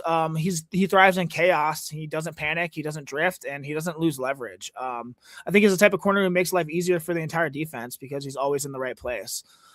His instincts are absolutely elite. He's a technician in the slot. He's tough and competitive as well. He tackles, he fights through blocks, and he plays with real urgency that is noticeable on film. He's very versatile. Like I said, nickel, field corner, mat zone. He can handle multiple roles. And he's reliable snap to snap. I really like this guy a lot. I think, he helps with depth at corner. He's going to be a long-term plan behind Denzel Ward or, someone else. And he can handle nickel, so he can be all over the field. And that's just adding to a defense, a top 5 defense, and adding real value for a player. I like it a lot. Okay. Yeah, I like it. As far as getting out ahead of problems, I'm for it. You can't have this again where you have, 17 expiring contracts on the offensive line and going, no, what are we going to do? That was bad. So Jennings Dunker at 70, we finally get the guard that I think need some interior alignment. You got to have those guys too. And I like Dunker, and I'm always like kind of I'm genuinely surprised. I almost said Jenningsley. I'm genuinely surprised sometimes when I see him drop this low, right? On a lot of these mock draft boards. I do a lot of these, and I don't want to mix them up in public because it's embarrassing. But I'm like genuinely surprised when I see Dunker this low. Were you the same or no? Yeah, I mean he's fallen there a couple of times before, but when he's there, I'm taking him every time. Yeah. He's actually, I have him ranked as a right tackle. He played right tackle last year, but he's incredibly versatile, so he can go inside. He's my 4th right tackle on the board, but I drafted him because of his versatility. I'm getting a little greedy, but like I said, I'd rather be greedy with these positions on the offensive line than be screwed halfway through the season and see it's ruined. Yeah. He's powerful. He's a versatile lineman who can upgrade depth immediately and has starter traits all over his profile. I think. I think he's a player who can strengthen the offensive line room in multiple ways.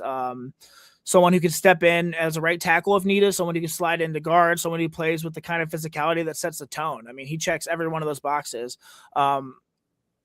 Obviously, a lot of evaluators, including this draft here, has him as a guard, but that just speaks to his versatility. It's outstanding. He can play right tackle, right guard. He can be your 6th lineman. He can be your emergency starter. He can be a long-term answer at either spot. Not to mention, he has the best hair in the 2026 NFL draft. I mean, that red mullet is absolutely immaculate, like flowing. Yeah. Beautiful That makes him a first rounder alone in my mind. That's what I'm saying, man. Put him out there, Yeah, I just think he's the type of pick that makes our offensive line deeper, tougher, and more flexible the moment he arrives. What I like about him is how physically overwhelming he can be. He's built like an absolute tank. Thick lower half, dense core, heavy hands. He plays exactly how he looks. When he gets his hands on a defender, the rep is usually over. He generates roll movement in the run game. He anchors down against power like it's like he's bolted to the turf. It's pretty outstanding. Yeah, I don't necessarily think he would drop the 70, but like I said, if he's here, it's a no brainer for me, man. I love this dude. Like I said, I would draft him just over his hair alone. So It's amazing. Do we know was he a wrestler? I'm unsure, but he looks like he could have been a wrestler. He looks like he could have been a wrestler, and he moves like he just like you said just his base and like the way he uses his hands and his leverage. Yeah. I feel like he's either a martial arts guy, a wrestler, something. And the versatility, I think, is the reason that I'm always so surprised. And plus, having Iowa tagged to your name as an offensive line, absolutely, tight end, it makes me feel surprised when a guy like this drops that low. I would expect him to go maybe mid-second round or maybe even a little bit better. But no, he's not a first rounder, most likely. But I think he's a solid player. So let's do this. We're gonna take a break. We're gonna take a quick 5-minute break. And I am going to pull that down real quick. All right, yeah, we'll take a break. When we come back on the other side, we're gonna get the rest of Ryan Mossor's mock draft. We'll go kind of quickly through that. We're gonna double dip a little bit in this next segment. I think it'll probably be our final segment of the day. We're gonna talk Guardians for just a couple minutes. They're hanging on in first place, and they may have their closer back. It's not Emmanuel Clase, but I think they have someone in that role now. Maybe I don't know if Cade Smith's starting to figure it out. We'll talk about it when we get back. But like I said, let's take a quick break on the Inside Edge Network on the Sunday Morning Sports Show. We'll be right back in about 5 to 6 minutes.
Mossor Moments Photography is a husband and wife wedding photography team based in Cleveland, owned and operated by Ryan and Hallie Mossor.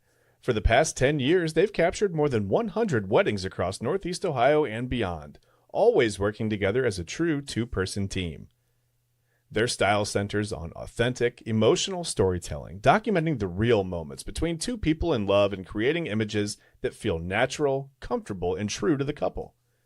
Rooted in Northern Ohio, but inspired by their travels, Ryan and Hallie bring a warm, personal approach to every wedding day. Their work blends experience, consistency, and a genuine passion for helping couples relive their best day through timeless photography. Learn more at MossorMomentsPhotography.com. Clean energy, bold flavors, no jitters. See why people won't shut up about Dubby. Clean energy, no jitters or crash. Helps you lock in and focus. Over 15 absolute fire flavors to choose from. Visit Dubby.gg and use promo code InsideEdge10. Sometimes when you want to talk, you have to unmute yourself. Hey, welcome back to the Sunday Morning Sports Show. It's my first time ever being on camera and on mic, so I figured it out. Yay. We are back. We're back on the Inside Edge Network. Quick word from a couple of our sponsors there, and we still have to hear from sportsmemorabilia.com. So here's what we're going to do. We are going to go through the rest of Ryan Mossor's mock draft, and just in the I guess in the interest of not doing another segment, we're gonna this portion of Ryan Mossor's mock draft is brought to you by sportsmemorabilia.com. Whether you're searching for a baseball autographed by your favorite World Series slugger, a signed football by an iconic Hall of Famer, or the jersey of a world-famous soccer star, you've come to the right place. Here at sportsmemorabilia.com, the web's leading source of authentic sports memorabilia, you'll find more than 500,000 authentic products from nearly every professional sports league, team, and player. Not only will you find your next prized sports possession with ease thanks to superb customer service and tremendous site experience, but you'll have the satisfaction and peace of mind that every product listed comes complete with a certificate of authenticity and is fully backed by the sportsmemorabilia.com lifetime authenticity guarantee. There you go. And remember the QR code that you see at the top right of your screen there. You can scan that with your phone if you're watching on your TV, or you can follow that QR code. And you can go right to our affiliate. It takes you right to our affiliates page on our website, and you can make a purchase at any one of our sponsors right through that QR code and that link, and that's gonna help us out and hopefully help you out, help you find something that you like. Oh, other side, TK. That's okay. It's over there. You see it. TK doesn't know where it is, but you do. So that's the advantage. Anyway, we want to get into the rest of Ryan Mossor's mock draft. And there's not a whole lot to go through here. We got the second half of the draft. We got the back half. We can kind of run through this. Boy, Malachi Fields just dropping in all these drafts. Crazy. Anyway, I see Malachi there, but we're going to get to pick 107 first. And Ryan, it's okay if you want to hustle through this a little bit. I understand. We don't have to take, too long on these last 5 picks here of the draft. I I see some names that I'm very intrigued by. So let's get into this a little bit. All right, yeah, Justin Jolly, tight end out of North Carolina State. He's 6'3", 241 pounds. He's actually my tight end too. And if you're like, what about Eli Stowers? Go back to last week. Go on our YouTube at Inside Edge Net and check out our episode. You can see my breakdown of Eli Stowers there. But Justin Jolly is my tight end too. He's one of the most physically imposing matchup-driven tight ends in this entire class. Getting a player with his size, strength, and receiving ability in the 4th round is kind of, outcome that changes the complexion of this draft class. Think Harold Fannin Jr. last year. I think this is exactly the type of pick that helps you build a sustainable offense. You're not just adding a tight end. You're adding a legitimate weapon who can tilt mismatches, dominate the middle of the field, and give your quarterback a massive, reliable target in high-leverage situations. And the best part, I think he's ascending as well. He's not close to his ceiling at all. I think the best part about him is how physically overwhelming he is. He's built like a power forward that plays football like one. He uses his frame to, seal defenders. He elevates with confidence. He finishes catches through contact like it's nothing. When the ball is into the air, he looks like the only person in the stadium who's supposed to come down with that ball. It's really, really awesome for a tight end. I love this guy. He's also far more polished as a route runner than people realize. He understands how to lean into defenders, how to manipulate leverage, and how to create just enough daylight to make, his size a weapon. he's calculated physical separator who wins with pacing and body control. And once he has the ball, good luck. He runs like he's trying to break every tackle on the field. He's going to run through you, your mama, and your grandmama. It doesn't matter. He's a tight end who forces defenses to absolutely adjust for him. Safeties don't want that smoke for sure. Linebackers can't match him, and corners get bullies. I think he's a problem, and he's going to be probably the steal of the draft. All right. I wouldn't mind if he was not our problem. That's not how I wanted to say that. But yeah, I wouldn't mind if he was a problem on our side for other people. I didn't mean to say he was our problem. Yeah, I like the pick. I'll give you that one. And I had so much more to talk about. You're welcome. Oh, did I cut you off or did you? No, I'd shorten it a little bit. All right. Well, that's fine. I mean, unfortunately for having to shorten it up, but I understand. So Malachi Fields, I just wanted to use I didn't get to use that button yet. All right, so Malachi Fields, 146. I like Malachi Fields. I don't know why. Why does he keep dropping? Ryan, what's going on? Dude, I don't know. I really like Malachi Fields a lot. I think he's a prototypical outside receiver who is not getting enough love, man. It's weird. I don't know. I just lost my notes here. Give me a second. I'm sorry. Oh, you're good. Just make it up. Yeah, that's what I want to do. Oh my gosh. So the problem with my notes they are not user friendly. It is hard to scroll. Oh, I completely understand. I trust me. I'm the same way. My notes, sometimes if you could see my notes for the show, it's hectic. Sometimes I have written notes and I have like a document in Microsoft Word. So I'm going back and forth. I'm like, wait, where'd I put that? I can't remember if I wrote it or typed it. I'm sorry. No, you're okay. I just don't understand why Malachi Fields at 6'4", 6'4", 218. It's not like he runs like a 5'3", 40. I just don't understand why he keeps dropping down the draft boards. I mean, maybe something in your notes will tell us that, but okay, sorry. Yeah, all right, yeah. He's my wide receiver 11. I really like this dude a lot. He's a physical boundary winning receiver who brings toughness, reliability, and the style of the Browns wide receiver room that's been missing. He's the kind of day 3 pick that ends up playing like a day 2 talent. Not necessarily flashy or a track star. Not a gadget guy. He's a grown man perimeter receiver who understands how to win outside the numbers, and the skill set matters in the NFL. I think it seems steady to me. When you draft Casey Conception earlier, you're adding quickness, separation, and creativity. When you draft Malachi Fields here, you're adding force, leverage, physical presence, and those things together. That's how you build a receiver room. I really like him. He's made out of concrete and intent. I wrote. He doesn't dance at the line. He doesn't waste steps. He doesn't try to be something he's not. He wins by leaning into his strengths, literally. He uses his frame to dictate leverage. He uses his hands to control the rep. His balance to stay upright through contact. He's a type of receiver who makes corners feel every snap. And, in a division like the AFC North where every game is a fist fight on grass, I think that's going to matter. I think he's very steady as well. He doesn't drift on routes. He doesn't panic when the ball's in the air. He doesn't get bullied when physical corners are on him. He's a chain mover with a professional approach to the position. I think a true X wide receiver, a real technician for his size. He's got great pacing, great stems, the ability to separate late. All those are polished. He's great at contested catches. He doesn't just jump. He positions, he shields, he finishes. I think he's a very reliable intermediate target and absolutely plays with an edge. At this right here at pick, what is this, 146, an absolute deal, I think. Especially just adding on something that Casey Concepcion is not. You have 2 different types of receivers to add to your offense that can you can open things up for sure. So. Okay. Yeah. I like it. In your next pick too, 149. Well, wait, hold on. Sorry. Okay. Yeah. 149. Taylor Green is like, I know they give you a C here. I think it's weird. Maybe it's because the Browns don't necessarily need a quarterback, but I disagree. I feel like it's just like he's such an intriguing player. I mean, you're going to be able to tell us more than I will. Tell me about Taylor Green, man, why you took him here. Dude, oh my God. I love Taylor Green's tape. I love it. It's so fun to watch this guy. 6'6", 227 pounds. He ran a 4.36 40 at the combine. Like at 6'6", a 4.36 40. I think he's an absolute swing for the fences, and he's the exact type of swing the Browns should be taking at this point in the draft. This is the pick where, I personally stopped thinking about floor and stopped, thinking about what's safe and started thinking about upside. And Taylor Green at 149 is the definition of a calculated bet on absolutely rare traits. I'm not exaggerating when I say this. He has the highest ceiling of any quarterback in this class, and getting that kind of potential in the 5th round, that's the type of move that, you can change the trajectory of a franchise if he hit. His combine numbers alone tell a story. 6'5", 227, 4.36 40, a 43.5-inch vertical.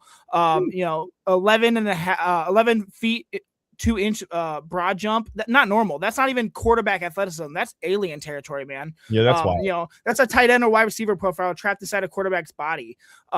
I like him because he can do things other quarterbacks physically cannot do. He's a long strider who erases angles in the open field.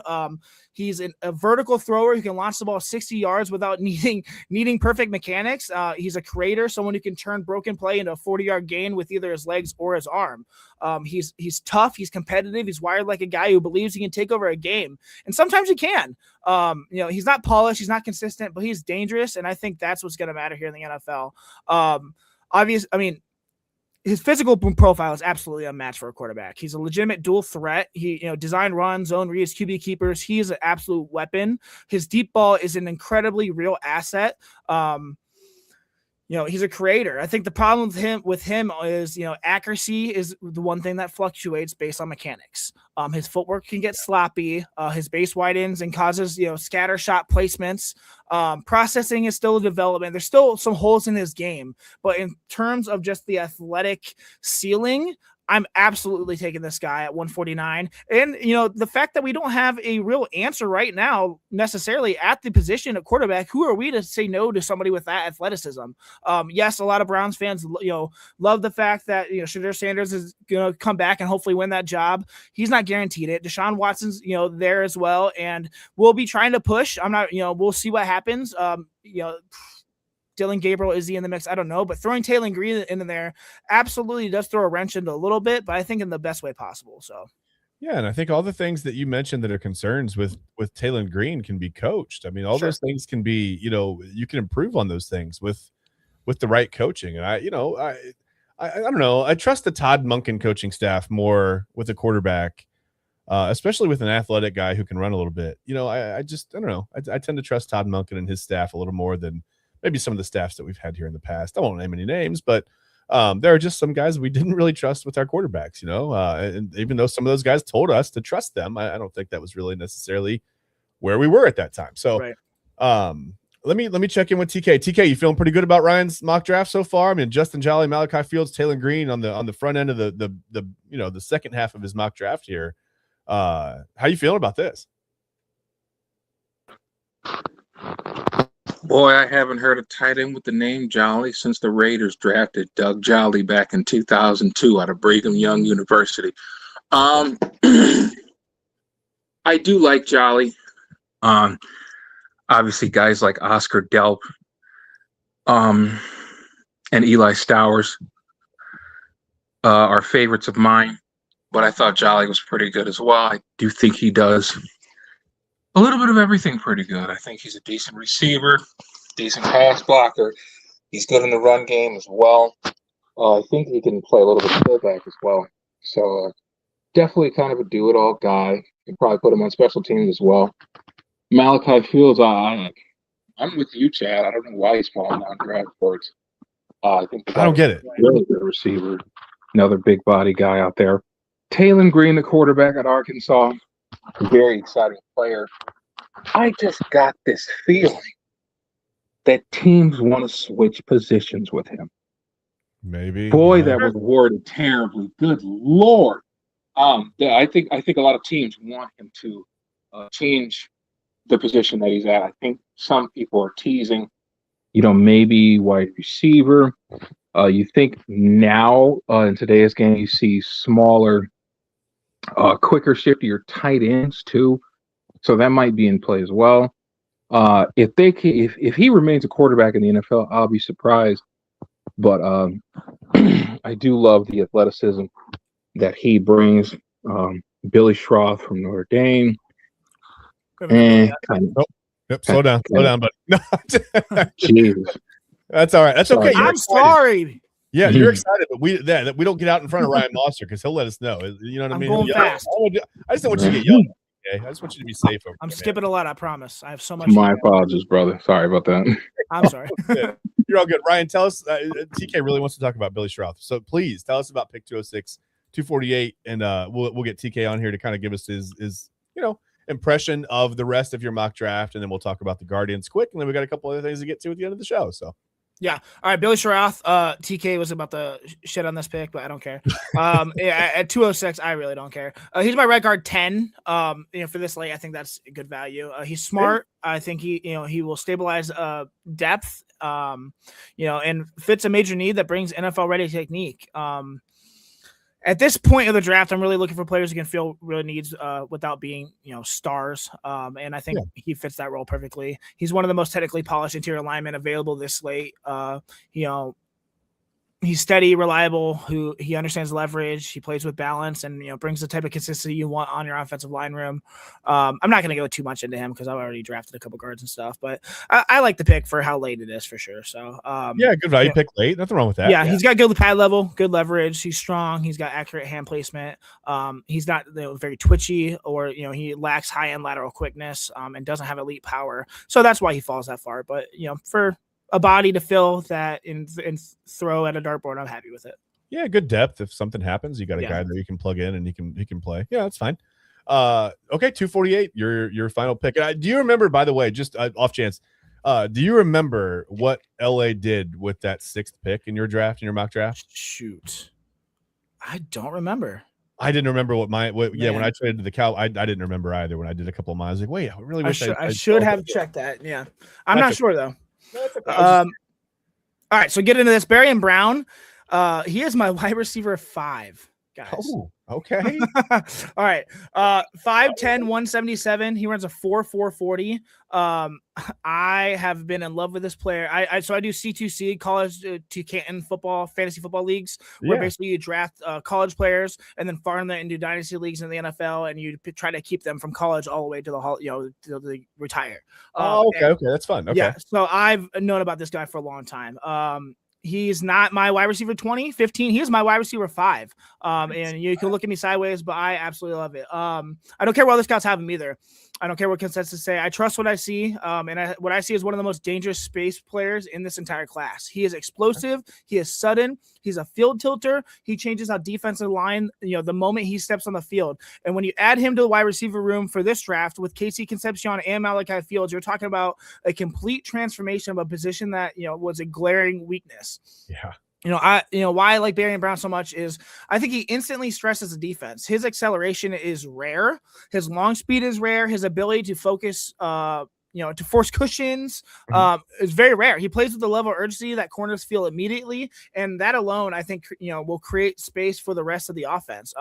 He's not just a straight line sprinter as well. He's a mover. He can bend routes. He can manipulate leverage. He understands how to weaponize his speed instead of just running fast. And once he gets the ball, he's a problem in the open field. He is decisive. He is slippery and capable of, flipping the field position in a heartbeat. I think he's the type of player that, may only touch the ball 5 times in a game and still walk out with 80 yards and a touchdown. Why I have him as my wide receiver 5, a lot of people are like, what, I think he's one of the best pure separators in this class. His burst and pacing create instant leverage. Okay. He's a vertical stress generator.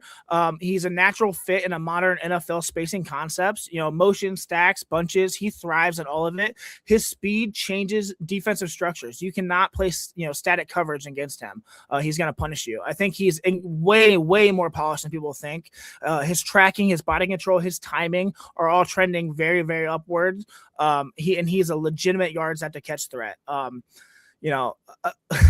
It might be a little, questionable why I have him at, my wide receiver 5, but I love this player. I mean, the only weaknesses I see, he's got a lean frame, which is going to limit his physical ceiling, and is not built for heavy traffic contested catches, and maybe just might be disrupted by bigger corners at the line. But for everything else, I feel like he needs a little refining. And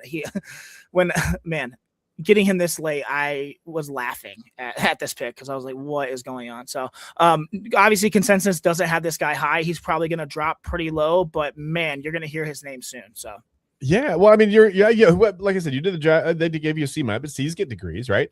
And I think we see guys. They give me a C because that's the third receiver I took. Of course, yeah, just too much, that you're piling on. But I think we see guys come from all kinds of spots in the draft every year. It's not just one thing. People always go back to Tom. Well, look at Tom Brady, but I think we see guys come from the bottom of the draft all the time. 7th rounders that come in and make an immediate impact. So yeah, I mean, the consensus thought on a lot of these guys isn't always necessarily their ceiling. I mean, I think one thing you can never measure, and you can interview guys, you can talk to guys, you can do all the pro days, you can do all the combine stuff, you can measure 40s and vertical leaps, but you can never measure a guy's heart. You really don't know like what's inside a guy, how hard somebody's going to work. And coming out of LSU, you know he's well coached. So yeah, I mean, I think there's a lot going on there that I don't know. I don't know a lot about him, to be honest with you, as a player. But yeah, I mean, I just, you never know. I can tell you all about him if you want me to. Yeah, let's on next week's show, the very first episode. No, yeah, but I trust your, I trust your ability to break down these guys, and I'm a little intrigued now. I want to see where he goes and what he does. Hopefully, maybe you never know. Maybe he ends up in Cleveland. Okay, so TK, we can finally. And then we picked up that 2027 Rams second round pick as well in that trade. So we'll add that to next year's draft. Yes. Tell me what you would do with that. No, I'm kidding. Just right now, tell me what you would do. So TK's been dying all day to talk about Billy Stroud. He said, he texted me at 5 a.m. and said, hey, can we talk about Billy Stroud today? And I said, well, that's weird because I don't, why? And he goes, well, he could be on Ryan Mossor's mock draft board. And I said, okay, fine. We'll talk about Billy Stroud.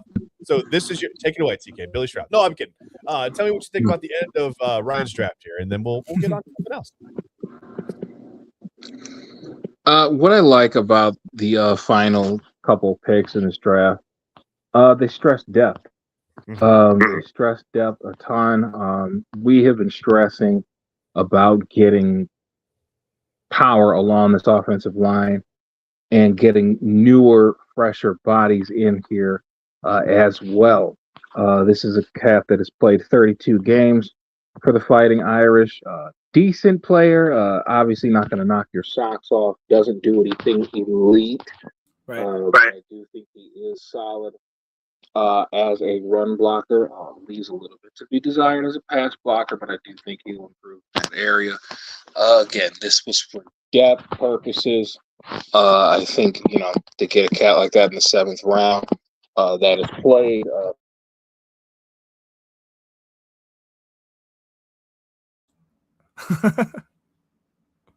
So that definitely bodes in his favor. And Barton Brown.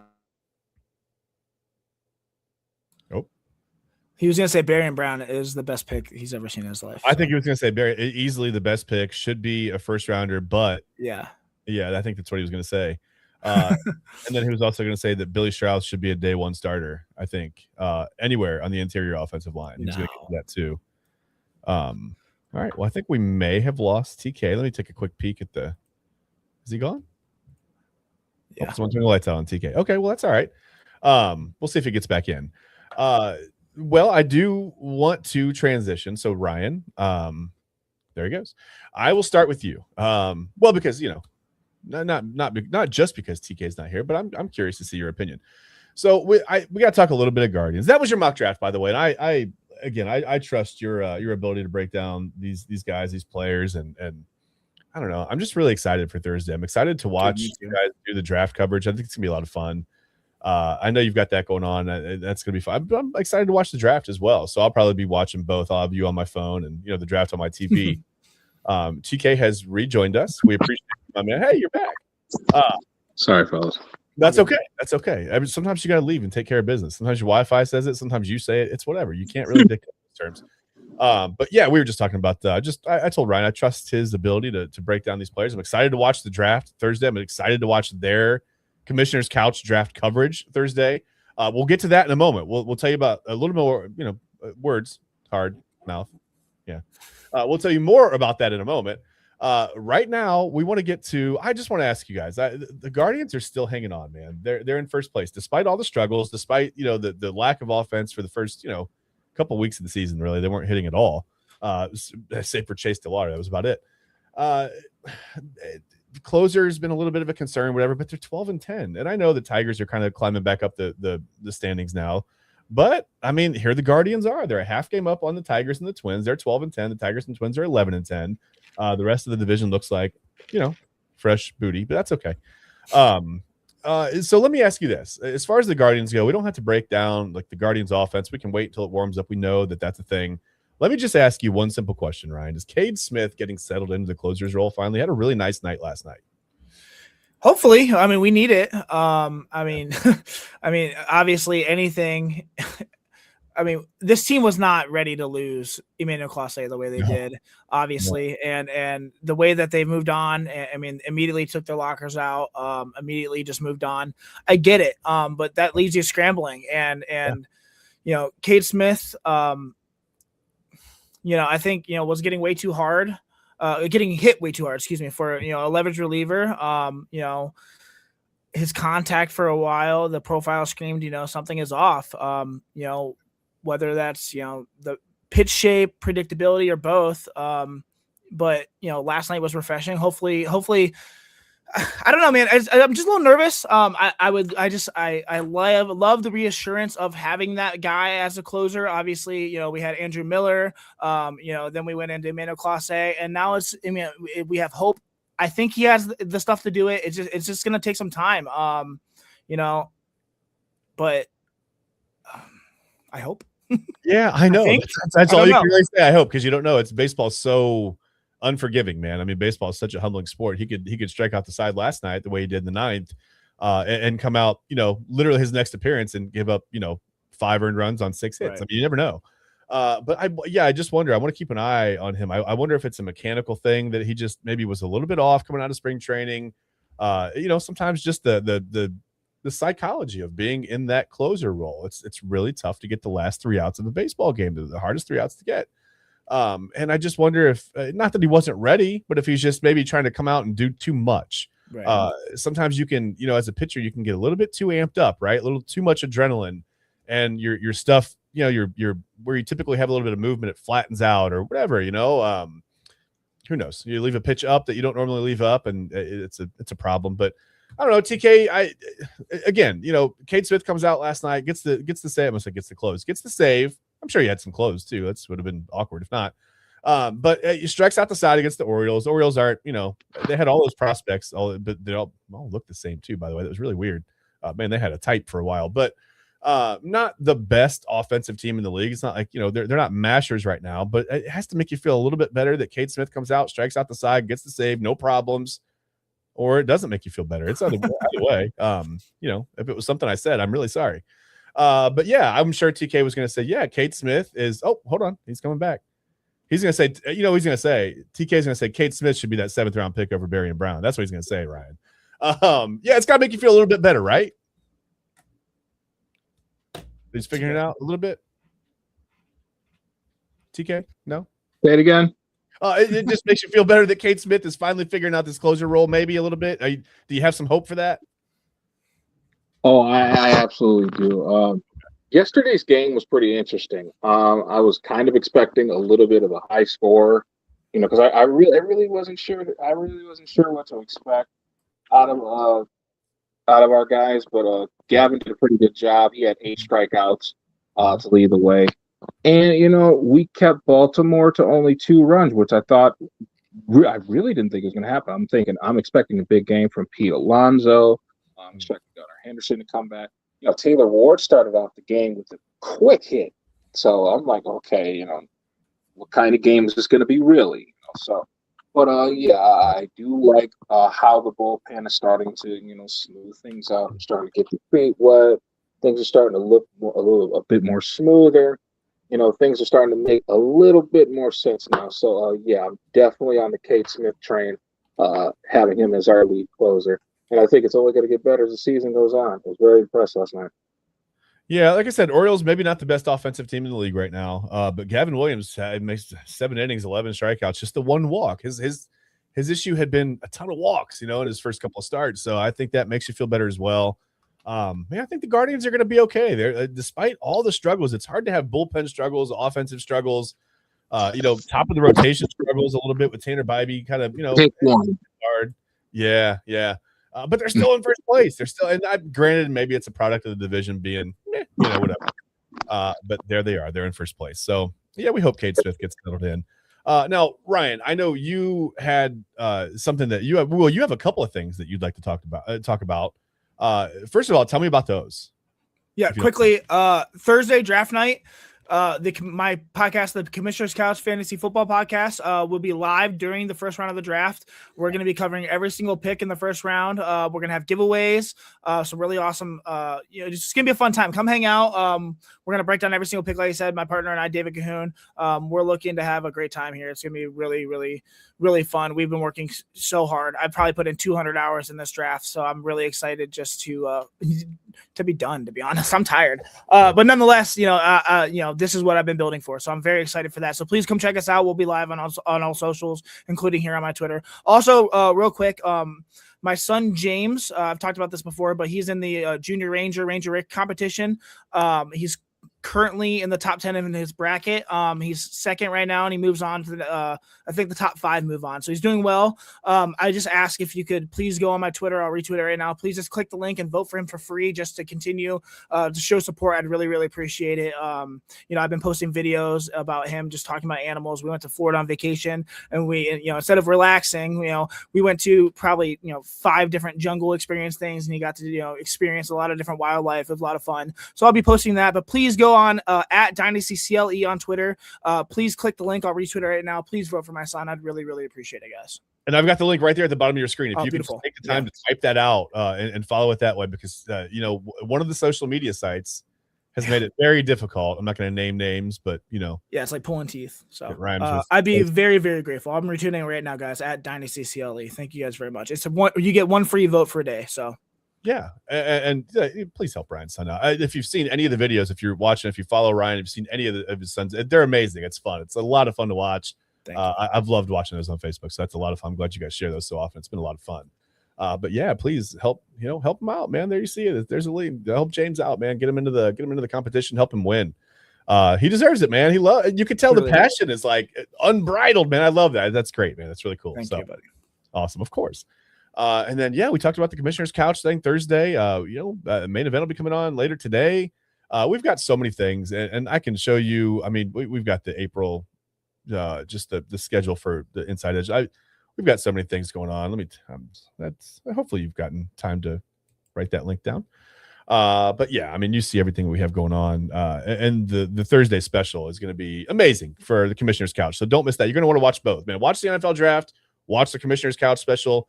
Maybe every once in a while I would turn the volume down on the draft and listen to these guys, because it's probably a lot more satisfying than watching somebody keep going, hey, here's a guy, now here's a guy, here's another guy, here's a guy, whatever. It's all it ever is. It's the same thing. We'll show somebody in the green room as they drop or whatever. They'll be there and they'll look very sad. So yeah, we'd rather listen to Ryan Mossor and David Cahoon. They keep sneaking that L into his last name. He's gonna have to change his name, or we're gonna have to learn to spell it. Yeah, I think something's gonna have to happen there. So one or the other, whichever's easier. And maybe it's us. But there you see the schedule. So again, we're almost at 2 hours. Did you guys? I didn't really plan for a What's on Our Minds segment today. I didn't think was mine. 2 hours either. But okay, that's great. That was an excellent use of it. TK, did you have? I don't want to cut you short, man. If you have anything on your mind, tell us. Oh yeah, really quick. I just wanted to wish a very happy, heavenly 68th birthday to my Uncle Keith, my mother's big brother, who we had lost 6 years ago. Would have been 68 today. Definitely miss having him around. Was the master of the grill. Every big holiday that we had, we go straight to him. He'd make some of the best ribs. He was just a master of the grill in general. Great guy to be around. Very, very raunchy sense of humor. But was definitely a guy that was there for you whenever you needed him. Definitely there to make you laugh, there to pick you up, and there to give you a swift kick in the ass if you needed it as well. So definitely a great human being. It's hard losing him then. It's hard being around at this time. As well, because that's all I tend to think about was how great he was and how my mother loved him dearly. My father was a big fan of his as well. So, just happy heavenly birthday to him. Continue to rest in peace, good sir. And that's pretty much it for me today. All right. Yeah, I get it. It's hard to lose family, man. It's really tough, especially the ones that leave a lasting impact, in your life like that. It's really tough. We've all had that experience, and it's Yeah. you can relate to it, man. It's really, really tough. So, TK, I'm sorry for your loss. Happy birthday, happy heavenly birthday, Keith, man. And I guess my thought, I don't have anything planned, but I'll say I had, last night I had the Girl Scouts daddy-daughter dance with my daughter. We just had so much fun, man. I'm really thankful that, we get to have these kind of moments, and it's fun to go out and have a whole night with her. We went out to dinner first and went to the dance and had some fun, whatever, we got to dance once together. She hung out with her friends most of the time. So it's just good to see her. It's tough to see her growing up so fast. It's hard. But it's also very rewarding. So that's why you do it. It's why you have kids, right? They have to grow up. You got to feed them, make them get bigger and stuff. But we keep telling her, if you don't stop growing, we're going to stop feeding you, because it's going way too fast. So I try to take the time to cherish those moments. And TK, it's kind of what like I said, man. While everybody's together and here, you got to really take the time to make sure that you appreciate the moments that you have together. So I guess that's what's on my mind today. I really didn't have anything planned, but yeah, I think that's a good way to end the show. So again, we talked about the schedule. I mean, we've got so much more going on during the week. Of course, Eli and I will be with you, Monday through Thursday at 10 o'clock. Well, it'll be a little bit different this week. We got some Cavs post-game stuff. We might start a little bit earlier. So pay attention. I think, we've got some different times, but we'll be around. So the best thing that you can do then, obviously, is to make sure that you follow us on all social media, right? You can follow us at Inside Edge Net to make sure that you're always aware of when we go live. You don't want to miss it. Sometimes it'll be 9:30 for the Cavs post-game stuff. We've got all kinds of stuff going on. So follow us on Facebook, follow us on X, follow us on Instagram, on Twitter. We have a Twitch. We have a Twitch now. We are Twitchy. We're officially Twitchy. We're obviously on YouTube. You're watching us on YouTube or Twitter right now, or X, that. So again, follow us at Inside Edge Net on all socials. And again, this is all built from the ground up. We couldn't do it without you. And I say, we've got 260 people in here live right now. We appreciate every single one of you. Even if you're just our family and you've got the phone down in the kitchen and you're doing other stuff, watching, so you can say, hey, I was in there. You can see look, I was in there. I watched. We appreciate every single last one of you. We really do. We couldn't do it without you. Yeah, I mean, we really couldn't do it without you. So please, it's head on over to Inside Edge Net, at Inside Edge Net on all socials. Give us a follow. Give us a like. Subscribe to us, whatever it is. Comment on our videos. Like I said, help us grow, help us engage, and bring you better content. That's our end goal. We want to bring you the best content that we can, and we've got it every single day of the week on the network at all different times. There are so many things that we're even working on behind the scenes that are very exciting. So again, guys, thank you so much. We're gonna get out of here. Enjoy the rest of your Sunday. And I hope you have a great week. It's almost the end of April. We're almost into May now. So we're getting to that point where it's going to warm up permanently, I promise, as we have a freeze warning tonight. But, I'm not a weather guy. So listen, anyway, enjoy the rest of your Sunday. We'll see you all week on the Inside Edge Network. Thank you for watching. We'll see you guys next time. Bye-bye.